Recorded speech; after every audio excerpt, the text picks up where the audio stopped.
Tonight we begin our special series, Reclaiming Eslava Creek. This is a body of water that runs through some of the most densely populated parts of Mobile. And for decades, it's been trashed and neglected to the point where it's really hardly recognizable as a creek. So we sent 4 of our own on a journey that we haven't seen before. News 5's Emily DeVoe, assignment manager Brad Gunther, photojournalist Jason Garcia, and drone pilot Jim Johnson. They're all traveling the creek from beginning to end to uncover those problems firsthand. And their journey starts right now. From the road, it's not much to look at, but this is where the Eslava Creek we know today starts.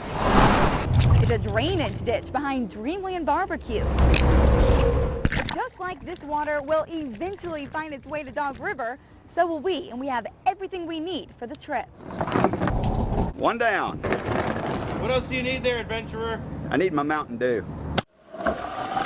No need for the kayaks yet, but if we're going to travel Careful on those rocks. every inch of this creek, we'll want them eventually. Just look at how high the man-made rock retainer wall is on either side. This is designed to hold a lot of water. But in this stretch, it's just muck, so we'll have to drag the kayaks. Ah, look at this. What you won't find. Honda hubcap. Probably from a wreck.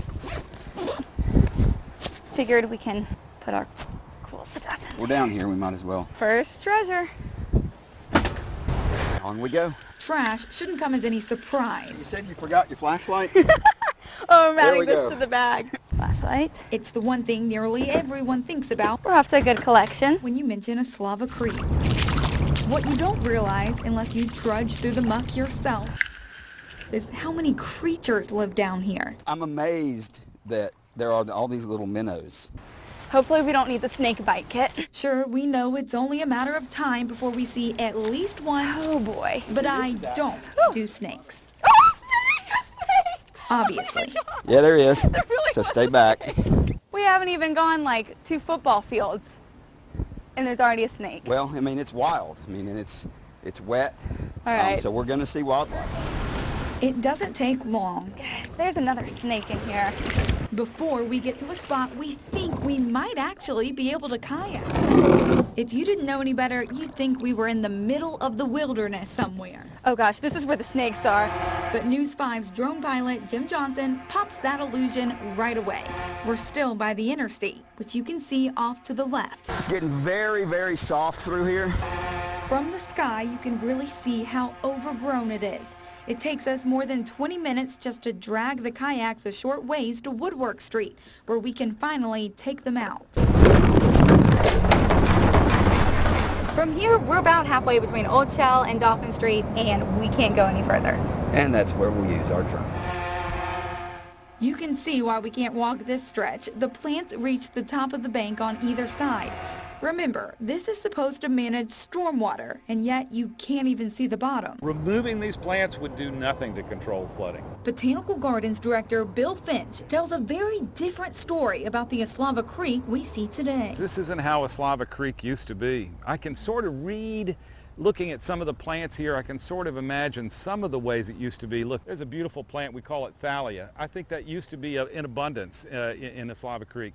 So what was Eslava Creek? It really drained this big thing called Rag Swamp. Old maps show Rag Swamp spanned thousands of acres in the middle of Mobile, and Eslava Creek originally reached as far west as Grelot Road. And it was a great creek. It was an immense creek. But in the 1950s, when the city drained the swamp to build a shopping mall, they turned the creek into what it is today, a glorified drainage ditch. The trouble is, it's an old lake bed. It's already so low, it can't channel any more water to Mobile Bay. It's already nearly as low as Mobile Bay now. If you cleaned it out, it wouldn't make much difference. It's not going to make any significant difference because the water is coming from so many different places and it overwhelms the whole area. Since the creek we have now was engineered decades ago, we're left figuring out what to do with it. Because as Mobile continues to grow, the burden on this stretch of water gets worse every year. When the creek was redesigned in the 50s, Mobile was obviously a lot smaller. You didn't have the businesses or the houses or the parking lots you have today, so there were more areas for the stormwater and the rainwater to absorb into the ground, whereas now it just runs off the hot pavement directly into the creek, causing all sorts of problems. We've had people who work along this creek say they have a problem with flooding, but as you heard Bill Finch say, he doesn't think that removing the plants would make that much of a difference because the water level is already so low. But removing the trash, well, that's a different story. And tomorrow night, we really get to experience just how big a problem that is firsthand as we make our way down Dolphin Street by all the fast food restaurants there and eventually to the mall. And it's not pretty, but there is some light at the end of the tunnel. We have Casey Calloway from Mobile Baykeeper, an environmental group, who comes to talk to us about one solution that you or me or really anyone could do to help kind of reverse the problem and help reclaim Eslava Creek. So I hope you join us tomorrow night for the second leg of our journey. In Mobile, Emily DeVoe, News 5.